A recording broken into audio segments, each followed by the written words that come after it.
பாடம் நாராயணன் இணைப்பிற்கு அவரிடம் பேசுவோம். வணக்கம் சார். வணக்கம். இந்த பிரச்சனை, அதாவது 2000க்கும் மேற்பட்ட மலைவாழ் மக்கள் தமிழகத்தை சார்ந்தவர்கள் ஆண்டாண்டு காலமாக ஆந்திர சிறையில் அடைக்கப்பட்டிருக்கிறார்கள். இது தற்பொழுது நாங்கள் நிரூபித்திருக்கிறோம். அங்கு சென்று சிறையில் உள்ள தமிழர்களை சந்தித்து அவருடைய பேட்டி ஒளிபரப்பியிருக்கிறோம். இந்த தகவல் நீங்கள் எப்படி பார்க்கிறீர்கள்? அரசாங்கம் இதை எப்படி செயல்பட வேண்டும் என பார்க்கிறீர்கள்? தமிழக அரசு உடனடியாக இதை ஒரு முழு கவனத்தில் எடுத்துக்கொள்ள வேண்டும். நமக்கு பெரும்பாலான சிறைகளில் இருப்பவர்கள் பாத்தீங்கன்னா தலித் மக்கள், மலைவாழ் மக்கள், எளிய மக்கள், அவங்களால வெயிலுக்கு கூட பணம் இல்லாதவங்க தான், படிப்பறிவு இல்லாதவங்க தான் இருப்பாங்க.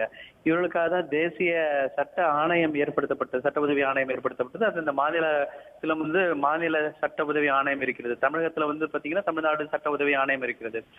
இதில் இருக்கும் பேனல் ஆஃப் அட்வொகேட்ஸ் சொல்லுவாங்க. ஒவ்வொரு சட்ட ஆணையத்திலும் வழக்கறிஞர்கள் இருப்பாங்க. தமிழக அரசும் சரி, மாநில சட்ட ஆணையமும் சரி, பல்வேறு விஷயங்களுக்காக குரல் கொடுக்கும் நமது தமிழக வழக்கறிஞர்கள் சங்கமும் சரி, அவர்கள் எல்லாம் சேர்ந்து இந்த விவரங்களை ஆந்திர அரசிடமிருந்து, சிறைத்துறையிலிருந்து கேட்டறிந்து எந்தெந்த சிறையில் இருக்கும் வாடும் தமிழர்களுக்கு பெயிலுக்கு ஏற்பாடு பண்ண முடியுமோ அதெல்லாம் பெயில் எடுத்து உடனடியாக அவர்கள் விடுதலை செய்வதற்கும், தற்காலிக விடுதலை செய்வதற்கும், அதுக்கப்புறம் அந்த வழக்குக்கு என்னென்ன விஷயங்கள் வேண்டியிருக்குமோ அந்த எல்லா சட்ட உதவியும் கட்டாயம் கொடுக்க வேண்டும். இது அடிப்படை உரிமை.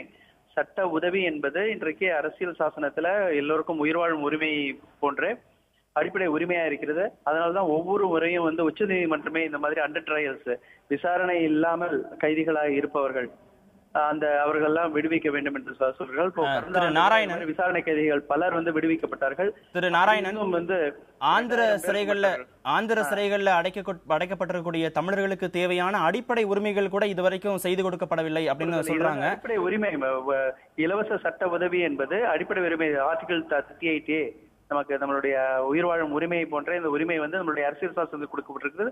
அது பெண்கள், தலித்துகள், அதுக்கு தமிழகத்துல இருக்கிற மாநில மனித உரிமை ஆணையம் அங்க இருக்கக்கூடிய சிறைகள்ல போய் ஆய்வு நடத்துவதற்கான சட்ட அதிகாரங்கள் இருக்கா? அது மாதிரி செய்ய முடியுமா? மாநில மனித உரிமை ஆணையமும் செய்யலாம், சட்ட உதவி ஆணையமும் இருக்கிறது. ஒவ்வொரு மாநிலத்திலும் இலவச மாநில அளவில் சட்ட உதவி ஆணையம் இருக்கிறது. இங்கு உள்ள சட்ட உதவி ஆணையம் ஆந்திராவில் உள்ள சட்ட உதவி ஆணையத்திற்கு இரண்டு பேரும் ஒருங்கிணைந்து எந்தெந்த சிறைகள்ல எத்தனை பேர் இருக்கிறார்கள், என்னென்ன காரணங்களுக்காக இருக்கிறார்கள், எவ்வளவு மாதங்களாக இருக்கிறார்கள், இதுல பெரும்பாலானவர்களுக்கு பெயில் பிணையில் வெளியில் வருவதற்கு உதவி செய்ய வேண்டும். அதுக்கு மாநில அரசும் கட்டாயம் இதுக்கு முன்வர வேண்டும். இது ஆந்திரால இருக்கிற தமிழர்கள் மட்டுமல்ல, வெளி மாநிலத்தில் உள்ள பலர் நம்ம தமிழக சிறைகளில் இருப்பார்கள். இது ஒரு பெரிய பிரச்சனை. உத்தரப்பிரதேசத்தில் உள்ள பலர் விசாரணை கைதிகளாக பல மாநிலங்கள்ல இருக்கிற சிறைகள் இருக்கிறார்கள். இந்த விஷயங்கள் அந்தந்த மாநில அரசுகள் கவனம் செலுத்துவதே இல்லை. ஏன்னா எளிய மக்களை பற்றி யாருமே கவலைப்படுவதில்லை.